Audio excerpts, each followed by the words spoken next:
Hello student. In the previous class, when Nelson Mandela he was addressing to his people on the date of 10th of May 1994 during the occasion of inauguration of Democratic Republic of Africa, when VVIPs were present there, he was sharing his experiences related to struggle for freedom. As I have written here, student, a long walk to freedom. Okay, about that he is sharing his experiences, that he is saying that when I was imprisoned, meanwhile we were pushed to our limits.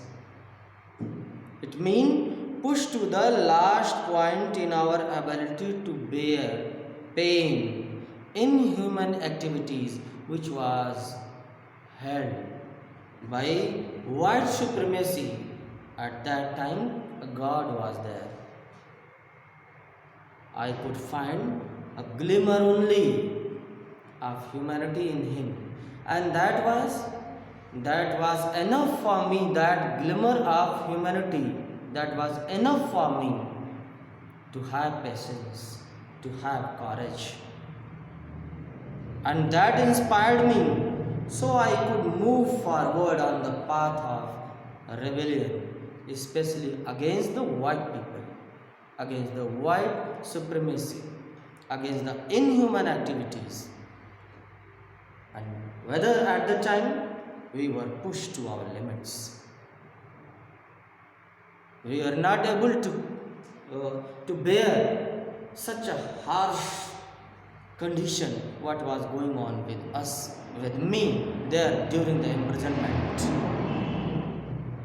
Student, no one is born hating another person because of color of his skin. God has made each and everyone equal. Okay, so we should not follow the discrimination at the basis of his background, his or her background, or his or her color, caste, creed, gender, language. We should avoid that path of discrimination.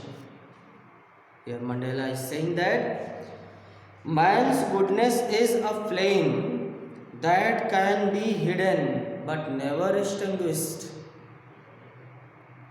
never may be destroyed, only that can be hidden. So goodness is a flame. Student, in life every man has two obligations are there. What two obligations are there?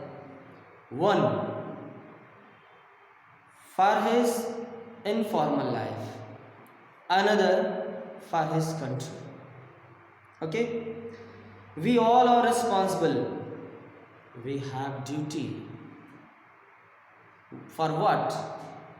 Every man has two obligations: obligation to his family, to his parents, to his wife, to his children, and has an obligation to his people and to his country. And another one is to his community, that is including first. Second one is to his country as well. So we all are responsible to pay our duty towards them. Student, in civil and human society, both in civil and human society, each man is able to fulfill those obligations according to his own inclination and abilities. According to human behavior, we try to fulfill those obligations. And by birth, here Mandela is saying that, but in country like South Africa, where discrimination was going on at the basis of apartheid, it was almost impossible for a man of my birth, he is saying. Being a black man like me, my community was not allowed to enjoy their own rights. Student, he is saying, I could not complete my responsibility, my obligation towards my family and nor nor for my country also. He is saying that but I did not the beginning choose the place my people above my family. In the starting life, anyone, mostly during the kid life, during the student life, during adolescence age, first of all, first priority we give to our parents, to our family, to our community, to our village. But when Mandela is saying that when I became grown up, being a brother, being a husband, or being a relative, I could not complete, I could not fulfill my duties towards my people. I was not born with a hunger to be free, he is saying. By birth I had no hunger to be free. And that is human nature. Naturally each and every person get birth freely. There is no restriction.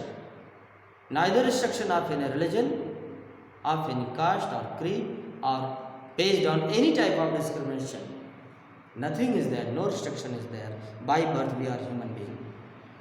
Free to run in the fields near my mother's hut, he is saying. When I was child, I used to run, I used to play in the street by the side of my mother's hut, or in my relatives, or in my villages. Even I had enjoyed of having a bed in clear stream, and even riding of slow moving of bulls I have enjoyed in my childhood.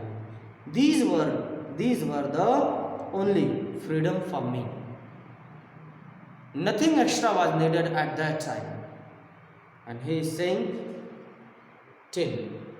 until I was abided by the custom of my tribe and obeyed my parents, and I obeyed my father and abided by the customs of my tribe. I was not troubled by the laws of man or God.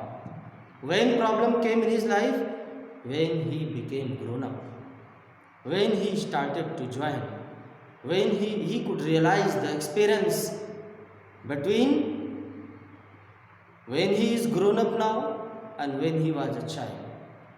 When today he is ready to join politics, then he is feeling the discrimination, the restriction which were against the human activities. He is saying that being in Johannesburg, I earned for the basic and honorable freedoms of achieving my potential, of earning my keep, of marrying and having a family, the freedom not to be obstructed in a lawful life. But then I slowly saw that not only I was free, not only was I not free, but my brothers and sisters were not free. Even his community was not free. Then he is saying that if I am no more virtuous for self-sacrificing than the next man, but I found that I could not even enjoy the poor and limited freedoms I was allowed when I knew my people were not free. Freedom is indivisible. Freedom is indivisible. The chains on any one of my people were the chains on all of them. The chains of all my people were the chains on me. At last para, he is here expressing through that student in the last moment of his addressing. I knew that the oppressor must be liberated just as surely as the oppressed. They must be liberated, balanced. A man who takes away another man's freedom is a prisoner of hatred. That man is prisoner of hatred. He is locked behind the bars of prejudice and narrow-mindedness if someone is taking the rights of another one's. I am not truly free if I am taking away someone else's freedom. You have to remember, we have to remember, if we are the cause of disturbance of someone's rights, of someone, then it means we are not human being, we are not law abiding person. We have narrow mindedness if we are doing such an activity, if we are involved in that. So I am not truly free. I am not taking away someone else's freedom just as surely as I am not free when my freedom is taken away from me. We have to feel that. We have feeling of that. If your freedom is taken away, if your right is taken away by someone, in the same situation, in the same way, the situation will come for that person to whom you have robbed by his rights. The oppressed and the oppressor alike are robbed of their humanity. Not only the oppressor, even the person who is oppressed, both are robbed of their humanity. This is addressing. This addressing was done there by Nelson Mandela at the occasion of inauguration of Democratic Republic of Africa on 10th of May in 1994. Student, so here our chapter is over, and at last oral comprehension it is given here. What twin obligation does Mandela mention? One for nation, another for informal life.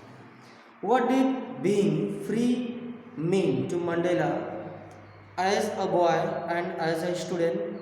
Already I had explained in the chapter, student. And does Mandela think the oppressor is free? No. Why not? Because he is robbed. He is also robbed of their humanity. So here, student, in this way, this is over. Next day we will continue another part. Thank you. Have a nice day.